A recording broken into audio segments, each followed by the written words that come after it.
Good morning, good afternoon, good evening, good wherever you're coming from. It is time for some more low ink action. This time we're visiting the Alpha Bracket on what is day 2 of this wonderful weekend. I am Anita, joined by the one and only Rose.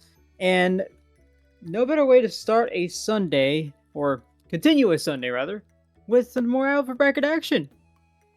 Yeah, you know what? I think we can call this starting the Sunday. This is really the first Splatoon event happening today in a long day of Splatoon happening, but we're starting off with Alpha Bracket. We are going to be seeing the Koalition versus VIVD WAVE in our round 1. The Koalition yesterday went 5-1, and VIVD WAVE went 4-2. Both of these good enough to make it to the Alpha Bracket. Lots of stuff we could be talking about from this Swiss round altogether. It was a lower turnout this month. So what you're going to be seeing in the bracket stage is going to be a double elimination format. But what matters the most is what's going to happen right now. Best of 3 for both of these teams, and we're going to be starting off, like I said, Splat Zones on Hagglefish Market, one of the best maps if you like flat. Yes, indeed. And both these teams doing fairly well. We saw a lot of 4-2 results from teams yesterday being spread across both alpha and beta brackets. VIVD WAVE being one of those teams that won 4 out of 6 of their sets. The Koalition winning 5, and I believe only dropping a set to the team that won all 6 of their sets. So I think we're gonna have a really, really fun game between these two. VIVD WAVE, we were talking earlier, we are thinking the reference to Sound Voltex, a rhythm game. So be interested to see if these players have the rhythm to stay in sync with one another. Well, much like the Phineas and Ferb episode, I ain't got rhythm, but that's okay because we're about to watch Splatoon anyway, and Splatoon kind of needs rhythm, kind of doesn't. But we'll find out pretty soon here as we get started with game 1, VIVD WAVE in the magenta and Koalition in the green. That is a lot of buckets, and that's not how I expected to start this Sunday. Right? Yeah, normally you expect to see, maybe chargers of some sort, but a lot of buckets here. I do believe VIVD WAVE often plays at least one bucket on them, so that'll be interesting to see. We're already starting off with a couple players going down, and in a weird neutral state at this point. That Reef Slider is already online on that Dread, though. I didn't even notice how that Zimmy goes down, but what matters is that Zimmy did go down, and there's actually 3 people now down for the side of VIVD WAVE. The Koalition starting off strong here, showing lots of trouble. Dynaman with the pick there. One thing I like about Explo is how aggressive it can be. Just from any position, you expect it to be an ink weapon with its range and its damage, but you can use that just basically anywhere you want, and you will almost certainly get that pick, especially if you're teaming up with your teammates, as well as we're seeing here. Oh my goodness, a trade up from both splashdowns, yet nobody goes down. Yeah, funny splashdown interaction. We use it together, we hold hands, we both live. But here comes that Reef Slider. Not able to get a pick, but is able to get a cap on that zone. Still counting down from 55. We have some penalty points we still have to get through. VIVD WAVE is going to have to get their specials ready to go. They don't have any online just yet. They are going to have that Kraken now, but they're going to have to clear that space before they can actually get in. And that's what they're really struggling with here. They seem like they cannot leave their plat. Right, and even with these specials coming out, I mean, it looks so secure for the Koalition, just judging by how they were able to position, where they were able to position that bubble, where they were able to use this splashdown. They stopped at least one person from coming in. Astrid's going to try to make something happen with this splashdown. She does very well with that weapon, but not much. She's not able to find much here. In fact, she goes down from one of these Nautilus, actually not even Nautilus, it's a missing mini Splatling. But hey, maybe we're able to find something here.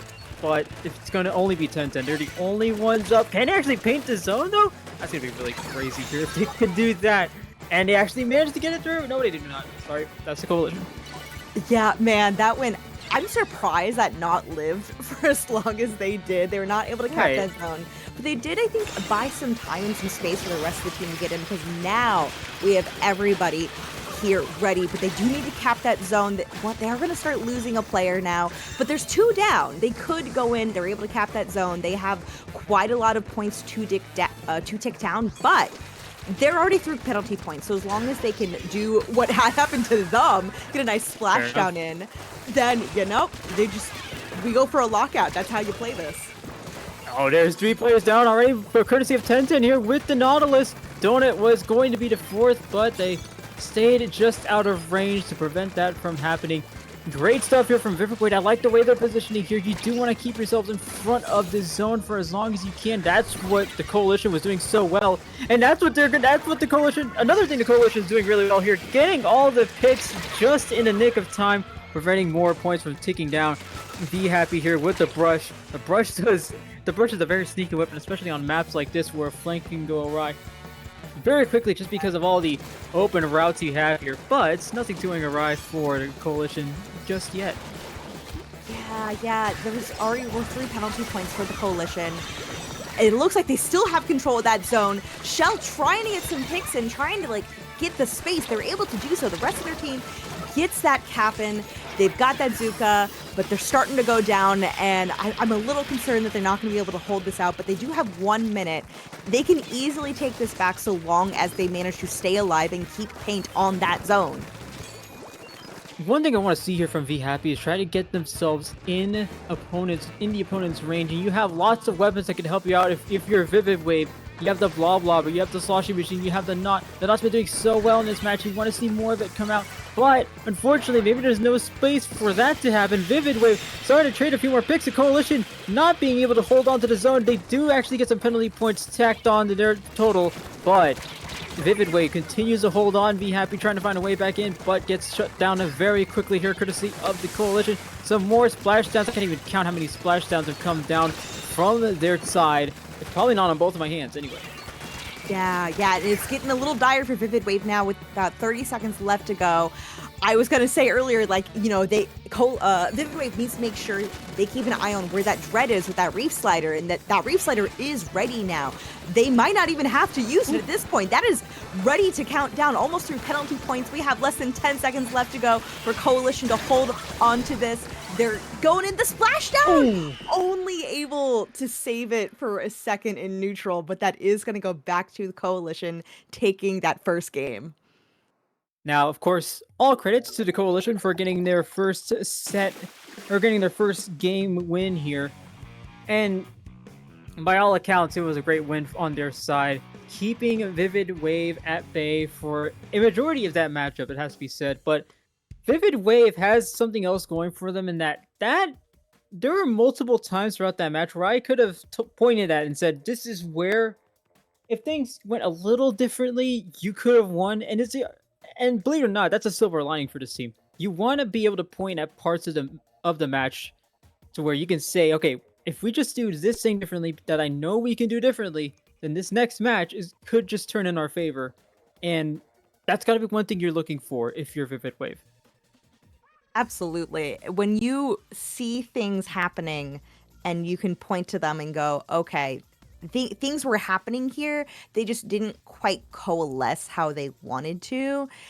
That means there's still a real possibility that it might work for the next game, especially if they pick something that works really well for them as a counter pick, and they know, okay, we're really confident on this one. It's going to work for our weapons really, really well.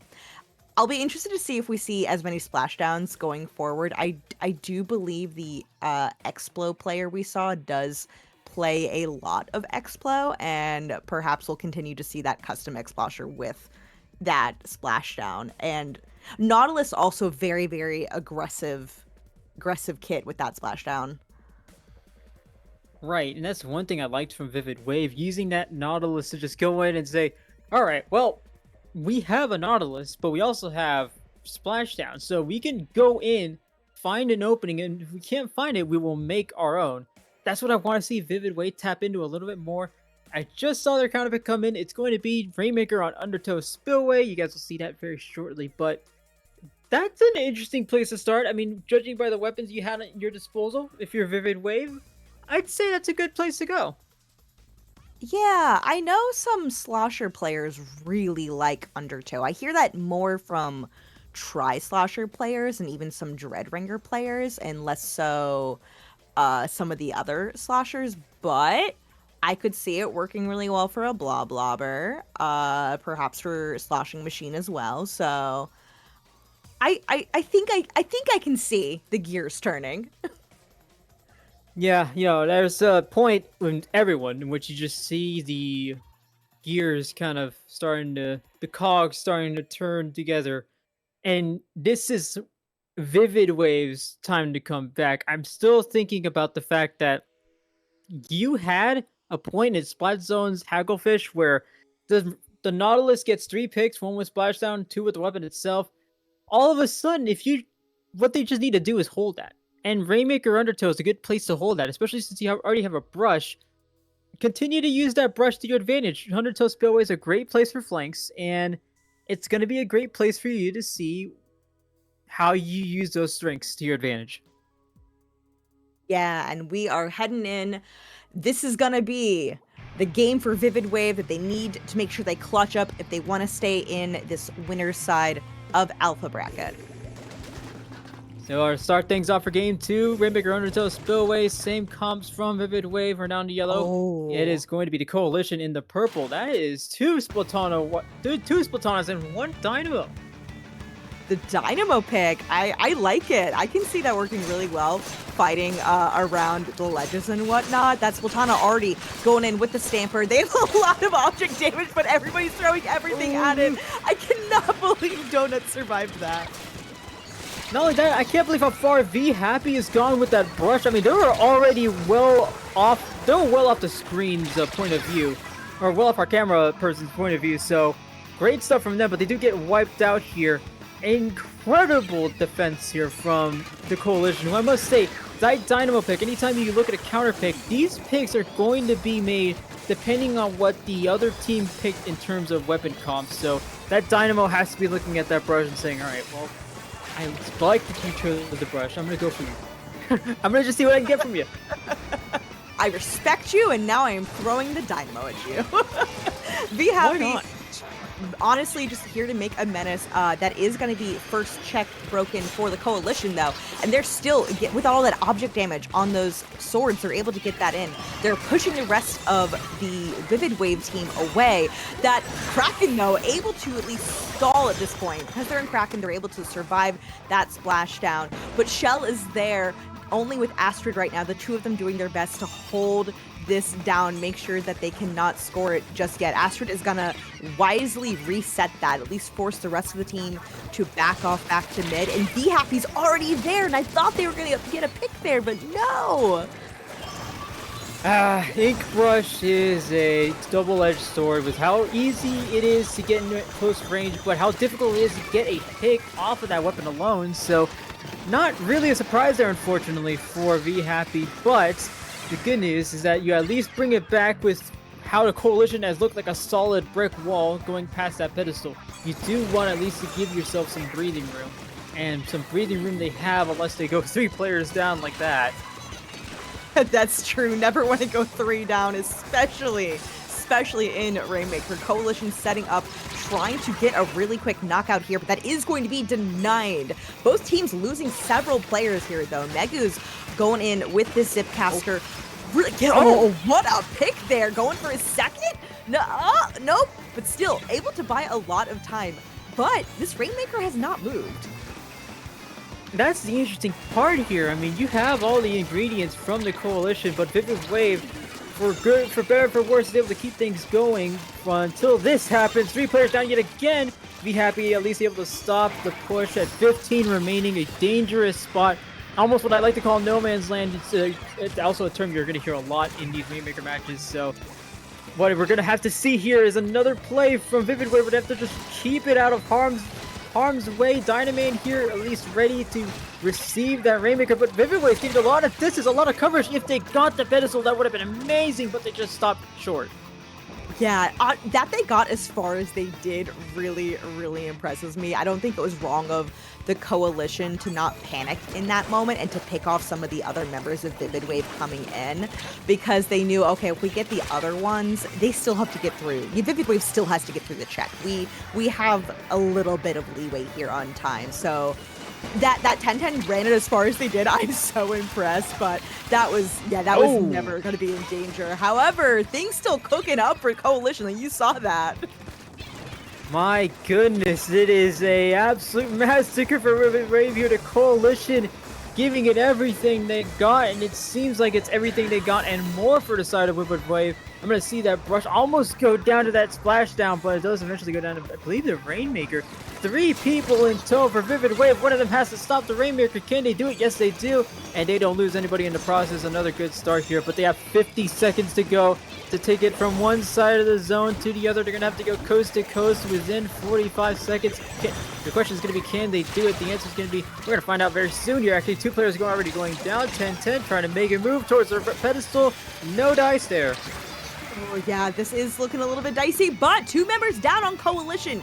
The Happy is holding this space here, but it's gonna go down. That's gonna be really, really unfortunate. The members of the Koalition are set up here for a pretty nice defense. They only have to, make sure that their opponents don't get to the check, and right now they're doing a really good job.